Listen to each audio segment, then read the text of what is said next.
नमस्ते विद्यार्थी मित्रांनो, मी सहाय्यक प्राध्यापिका निलिमा केशवराव पवार, विभाग वाणिज्य.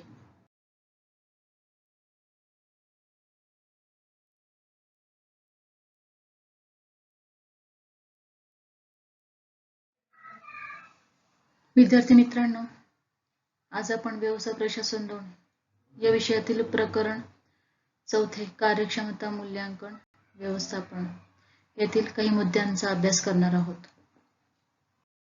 विद्यार्थी मित्रांनो, मागील लेक्चरमध्ये आपण कार्यक्षमता मूल्यांकन पद्धतींमध्ये श्रेष्ठता क्रम पद्धत, ज्याला आपण गुणवत्ता क्रम पद्धत म्हणतो, या पद्धतीचा अर्थ, फायदे तोटे बघितलेले आहेत. त्याचप्रमाणे श्रेणी पद्धत, तिचेही फायदे तोटे, तसेच अनिवार्य निवड पद्धत व आलेख मूल्यांकन पद्धत या पद्धतींचे फायदे व दोष अभ्यासलेले आहेत.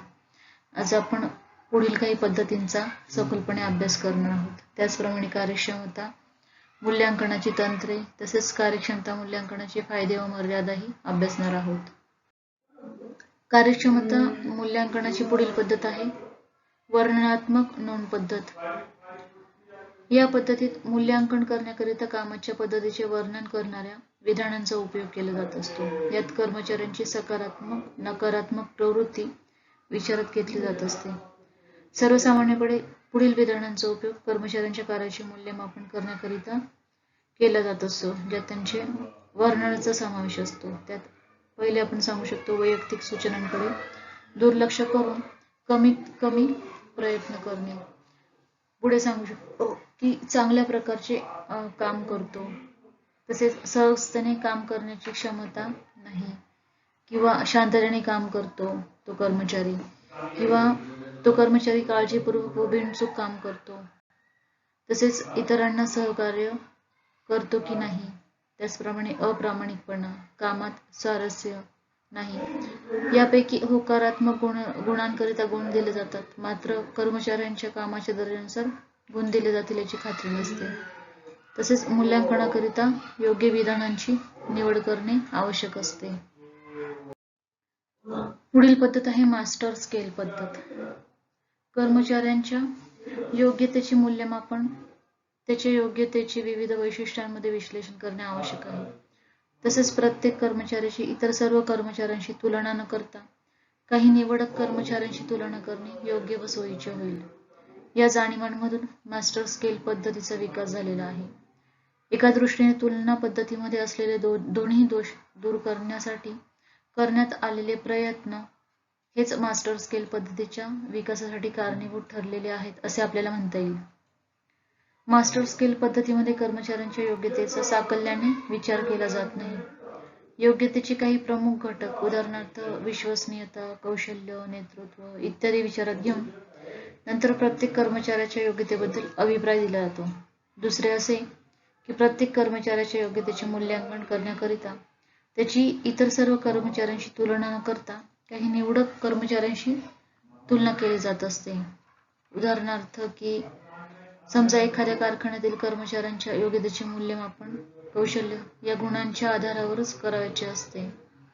कर्मचाऱ्यांच्या योग्यतेचे मूल्यांकन करणे सुलभ व्हावे याकरिता स्केल तयार करण्यासाठी प्रथम कारखान्यातील सर्वात जास्त कुशल कर्मचारी, सर्वात कमी कुशल कर्मचारी व साधारण कौशल्य असलेले असे 3 कर्मचारी निवडण्यात येतात.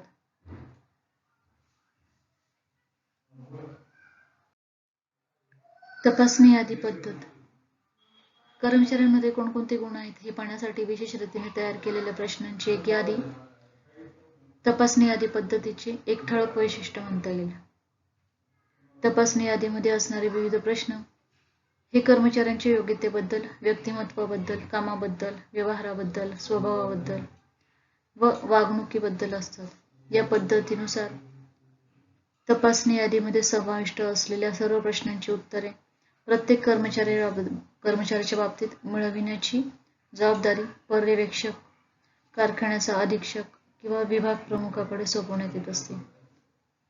तपासणीमधील प्रत्येक प्रश्नात निर्दिष्ट असलेला गुण किंवा वैशिष्ट्य संबंधित कर्मचाऱ्यामध्ये आहे असे वाटल्यास त्या प्रश्नासमोर दिलेल्या जागेत प्लस असे चिन्ह लिहिले जाते व कर्मचाऱ्यामध्ये या गुणाचा अभाव असे असेल तर त्यात मायनस असे चिन्ह दिले जात असते. काही वेळेस एखादा गुण विशिष्ट कर्मचाऱ्यामध्ये आहे किंवा नाही याचा संभ्रम संबंधित पर्यवेक्षकाच्या मनात उत्पन्न झाले असते ते प्लस मायनस हे चिन्ह न लिहिता प्रश्नवाचक चिन्ह लिहिले जाते.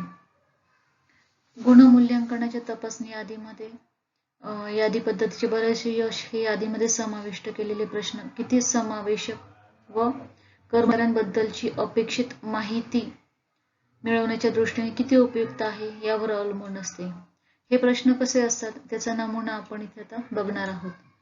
त्यातील काही प्रश्न की कर्मचाऱ्याला त्याच्यावर सोपवलेले कार्य करण्यासाठी अपेक्षित असलेले ज्ञान आहे काय, विशिष्ट कार्य करण्यासाठी आवश्यक असलेले प्रशिक्षण कर्मचाऱ्याने घेतलेले आहे का, कर्मचारी त्याचे कार्य आवडीने व उत्साहाने करतो का, कर्मचारी त्याचे कार्य जबाबदारीने पार पाडतो का, कर्मचाऱ्यामध्ये नियमितपणा आहे का, कर्मचारी यंत्रांची व तो हाताळत असलेल्या उपकरणांची काळजी घेतो का, कर्मचारी आपल्या विभागामध्ये काम करणाऱ्या इतर व्यक्तींना पुरेसे सहकार्य करतो का, कर्मचाऱ्याचे मनोबळ उच्च प्रतीचे आहे का, कर्मचाऱ्याला संस्थेची ध्येय व उद्दिष्टे माहीत आहेत का. अशा प्रकारचे प्रश्न आपण इथे आता बघितलेले आहेत. मोठ्या कारखान्यात काम करणाऱ्या कर्मचाऱ्यांच्या योग्यतेचे मूल्यमापन करण्याच्या दृष्टीने तपासणी यादी फार सोयीची आहे, यात कोणतीही शंका नाही. या पद्धतीचा मुख्य दोष आपल्याला सांगता येईल की गुणमूल्यांकन करणाऱ्या पर्यवेक्षकाला किंवा अधीक्षकाला वरील प्रश्नांची उत्तरे अत्यंत संक्षिप्त रीतीने द्यावी लागत असतात.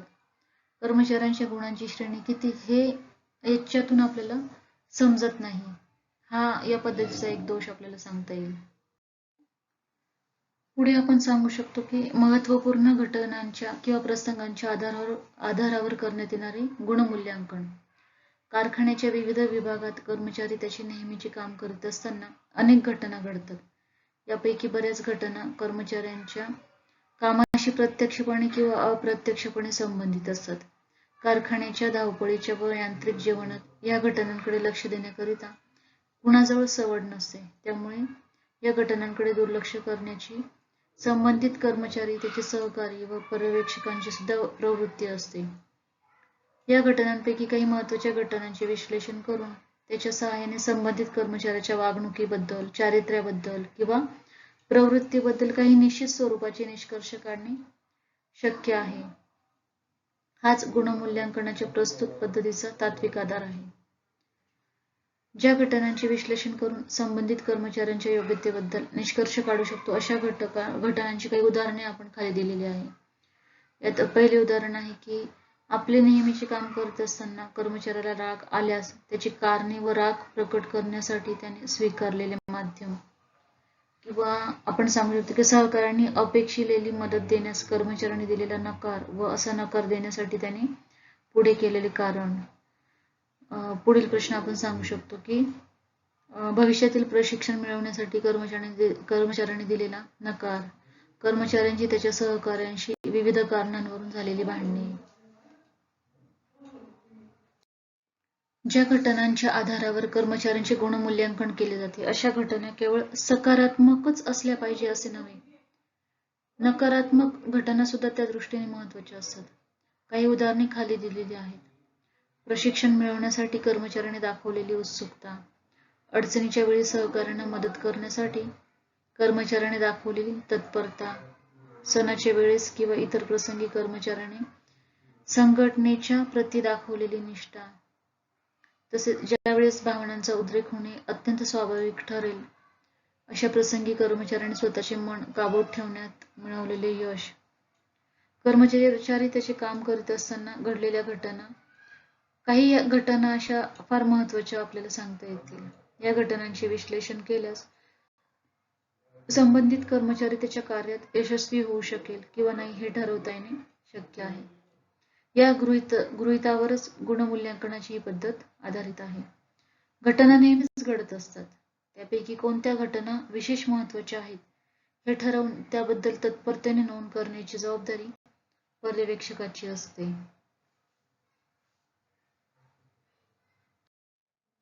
कार्यक्षमता मूल्यांकन पद्धतीमधील काही पद्धती आता आपण बघणार आहोत. त्यातील पहिली पद्धत आहे गट मूल्यमापन पद्धत. या पद्धतीत कर्मचाऱ्याच्या कार्याचे मूल्यांकन गटांकडून केले जाते. मूल्यमापन गटात निरीक्षकांचा समावेश असतो. प्रत्येक निरीक्षक त्याच्या हाताखाली काम करणाऱ्या कर्मचाऱ्याच्या कामाचे स्वरूप स्पष्ट करतो. तसेच त्याची कामे, कर्तव्य, जबाबदाऱ्या याविषयी माहिती देतो आणि त्याने केलेल्या कामाचा अहवाल सादर करत असतो. निरीक्षकाची समिती प्रत्यक्ष काम व अपेक्षित काम यांची तुलनात्मक विचार करून त्यावर चर्चा करतो व कर्मचाऱ्याच्या कामाचे मूल्यांकन करतो. चर्चेत आवश्यक वाटल्यास कार्यपद्धतीत सुधारणा करण्याबाबत निर्णय घेतले जात असतात. पुढील पद्धत आहे कार्य आढावा. कार्य आढावा पद्धतीमध्ये अधिकार साखळीतील निरीक्षकांनी त्यांच्या हाताखालील कर्मचाऱ्यांच्या संदर्भात त्यांची चांगली कार्ये, दोष, क्षमता, तत्परता व त्याच्याशी संबंधित विभागाची कार्यपद्धती याबाबत स्वतःची मते मांडून कर्मचाऱ्यांच्या कार्याचे मूल्यमापन करावयाचे असते. कर्मचारी विभागातील प्रशिक्षित कर्मचारी निरीक्षकांना विविध प्रश्न विचारून कर्मचारी कामासंदर्भात स्वतंत्र सविस्तर अहवाल तयार करतात व त्यास निरीक्षकांची मान्यता घेतात. पुढील पद्धत आपण सांगू शकतो स्वयंमूल्यमापन पद्धत. या पद्धतीत कर्मचाऱ्यास एक प्रश्नावली दिली जाते. या प्रश्नावलीत कारखान्याच्या कामात ज्या गुणांची कसोटी लागते अशा गुणांची चाचणी होईल असे प्रश्न विचारण्यात येतात. उदाहरणार्थ कामावर येण्याची वेळ, घेतलेल्या रजा, कामावर दुर्लक्ष केल्यास त्यास दिलेली ताकीद, शिस्त, मिळालेल्या बढत्या, बक्षिसे. गुणमूल्यमापन किंवा प्रावीण्य परीक्षणाच्या वरील पद्धती म्हणजे स्वतःच्या गुणवत्ता स्थान निश्चिती करण्याचे प्रकार. एकमेव उत्कृष्ट पद्धती म्हणून कोणत्याही एका पद्धतीकडे बोट दाखविता येणार नाही. विशिष्ट काम व त्यातील गुणवत्ता यासाठी विशिष्ट पद्धतीही वापरली जात असते. कार्यक्षमता मूल्यांकनाचे फायदे आणि मर्यादा आता आपण बघणार आहोत. त्यात आपण आधी फायदे बघणार आहोत. त्यातील पहिला फायदा आहे एकात्मक मूल्यांकन कार्यपद्धती. कार्यक्षमता मूल्यांकनासाठी विशिष्ट अशा मानकांची निश्चिती करून त्या आधारावर मूल्यांकन केले जाते. त्यामुळे ही प्रणाली एकात्म अशी असते ज्यामध्ये चुका आणि भेदभाव टाळला जातो. सर्वच कर्मचाऱ्यांना एकाच आधारावर श्रेणांकन दिले जाते आणि त्यामुळे त्यांच्या कार्यक्षमतेची तुलना करणे सोपे जाते. दुसरा फायदा आपण सांगू शकतो कर्मचारी विकास आणि उत्तेजनाचे साधन. कार्यक्षमता मूल्यांकन हा एक प्रकारचा आरसा आहे ज्यामध्ये कर्मचारी आपले गुण, दोष पाहू शकतो. त्यांनी केलेले काम आणि त्याचे फलित तो पाहू शकत असतो. कनिष्ठ श्रेणांकन मिळालेल्या कर्मचाऱ्यांसाठी विकास कार्यक्रम आखता येतात. पुढील फायदा आपण सांगू शकतो कर्मचाऱ्यांसंदर्भातील निर्णय. कार्यक्षमता मूल्यांकनाच्या माध्यमातून मिळालेल्या माहितीचा उपयोग कर्मचाऱ्यांसंदर्भातील महत्त्वाचे निर्णय घेण्यासाठी होतो. हे निर्णय म्हणजे कर्मचाऱ्याची निवड, प्रशिक्षण, विकास कार्यक्रम, त्याची बढती, पगारवाढ किंवा बदली या निर्णयांसाठी कार्यक्षमता मूल्यांकन महत्त्वाचे आहे किंवा फायदेशीर आहे. पुढील फायदा मानवी वर्तनात सुधारणा. उद्दिष्टांद्वारे व्यवस्थापन हे नियंत्रणाचे एक महत्त्वाचे साधन आहे. प्रत्येक व्यक्तीच्या कार्याची गरज, वैयक्तिक गुण आणि पात्रता यावरून व्यक्तीच्या कार्यक्षमतेचे मूल्यांकन केले जाते. त्यानंतर त्याची प्रत्यक्ष कार्यक्षमता मोजून ती कार्यक्षमता मानकांशी पडताळून पाहिली जाते. ज्याची कार्य योग्य नसते किंवा अकार्यक्षम कर्मचाऱ्यांना तसेच व्यवसाय संस्थेच्या उद्दिष्टांशी सुसंगत नसलेल्या विचारांच्या कर्मचाऱ्यांमध्ये सुधारणा घडवून आणण्याच्या दृष्टीने प्रयत्न केले जात असतात. कार्यक्षमता मूल्यांकनाच्या फायद्यामध्ये पुढील फायदा आहे श्रेणांकन करण्यास सहाय्य. कर्मचाऱ्याच्या कार्यक्षमतेचे मूल्यांकन करून त्यांच्या वैयक्तिक नोंदवहीत आणि कौशल्य साठा कार्डवर त्याची नोंद ठेवली जाते. याचा उपयोग त्या कर्मचाऱ्यासंदर्भात निर्णय घेताना होऊ शकतो. या आधारावर कर्मचाऱ्यांचे श्रेणांकन करून त्यांच्या हकालपट्टी, बदली, बढती, पदोन्नती इत्यादी संदर्भात पावले उचलता येतात आणि न्यायप्रविष्ट बाबींमध्ये या मूल्यांकनाचा पुरावा म्हणून उपयोग होऊ शकतो. पुढील फायदा आपण सांगू शकतो कार्यावर नियंत्रण. कर्मचाऱ्यांच्या कार्यावर नियंत्रण ठेवण्याचे महत्त्वाचे काम कार्यक्षमता मूल्यांकन करते. अशा प्रकारे मूल्यांकन केल्याने स्वाभाविकपणेच कर्मचाऱ्यांवर एक चांगले काम करण्याचे मानसिक दडपण राहते. आपल्या कामाचे जर मूल्यांकन केले जात आहे असे कर्मचाऱ्यांच्या लक्षात आले तर ते सतर्क राहून आपले काम पूर्ण करतात आणि आपोआपच कामकाजावर नियंत्रण ठेवले जाते. पुढील फायदा कर्मचारी प्रगती व विकास. कर्मचारी प्रगती आणि विकास या दृष्टीनेही कार्यक्षमता मूल्यांकनाचा उपयोग होतो. कर्मचाऱ्यांना नेहमीच आपली प्रगती जाणून घेण्याची इच्छा असते आणि उत्सुकता असते. कार्यक्षमतेने सतत मूल्यांकन केल्याने आपण कुठे आहोत, आपण आपले काम चोख करतो की नाही आणि नसल्यास काय करायला हवे, कोणती विशिष्ट पातळी गाठावयाची आहे, या सर्व गोष्टींची माहिती जाणून घेण्यासाठी कार्यक्षमता मूल्यांकनाचा उपयोग होतो. पुढील फायदा संबंध निर्मिती. समूहामध्ये चांगल्या प्रकारचे संबंध निर्माण करण्यासाठी कार्यक्षमता मूल्यांकनाचा उपयोग होतो. वेळेवर, पद्धतशीर आणि प्रामाणिकपणे केलेल्या मूल्यांकनामुळे वरिष्ठ कनिष्ठांमध्ये सामंजस्य निर्माण होऊन विश्वासाचे वातावरण निर्माण होते. वरिष्ठ कनिष्ठांमध्ये मुक्त चर्चा होतात. या सर्वांचा परिणाम म्हणजे शांततामय आणि सुसंवादी संबंध निर्माण होतात. असे आहेत कार्यक्षमता मूल्यांकनाचे फायदे.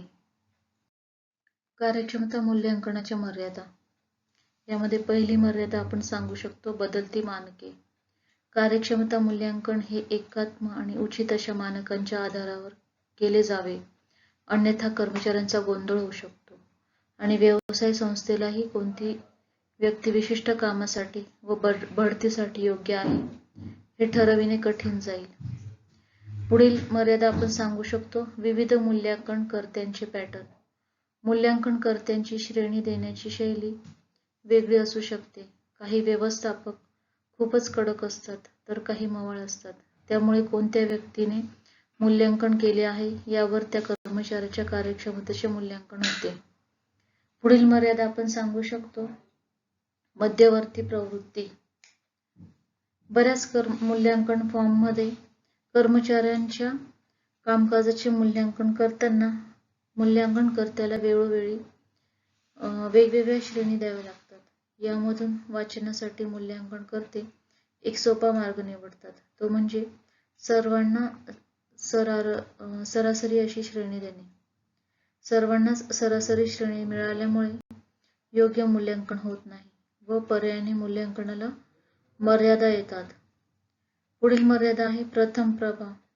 बरेच मूल्यांकनकर्ते एखाद्या कर्मचाऱ्याबाबत प्रथमदर्शनीच काही मत बनवितात आणि पुढे त्याचप्रमाणे त्याचे कार्य चालू ठेवतात. अशा प्रकारे खूप कमी वेळात आणि अपुऱ्या ज्ञानाने करण्यात येणारे मूल्यांकन चुकीचे असू शकते. कार्यक्षमता मूल्यांकनाच्या मर्यादांमध्ये पुढील मर्यादा आहे अलीकडील वर्तणूक. बऱ्याच वेळा कर्मचाऱ्यांची अलीकडील वर्तणूक लक्षात घेऊनच मूल्यांकन केले जाते, मात्र त्याची संपूर्ण कालावधीतील वर्तणूक विचारात घेतली जात नाही. त्यामुळे आपोआपच मूल्यांकनाला मर्यादा येतात.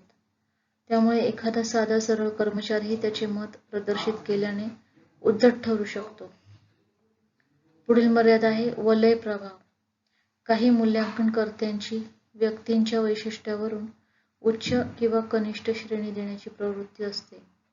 उदाहरणार्थ, एखादा कर्मचारी त्याचे काम सरासरी असते, मात्र तो खूप चांगले क्रिकेट खेळतो म्हणून त्याला एकंदरीत चांगली श्रेणी दिली जाते. परंतु एखादा कर्मचारी जो आपल्या कामात उत्कृष्ट असतो परंतु क्रिकेटमध्ये रस घेत नाही म्हणून त्याला कामात आळशी आहे असे समजून कनिष्ठ श्रेणी देणे चुकीचे ठरते.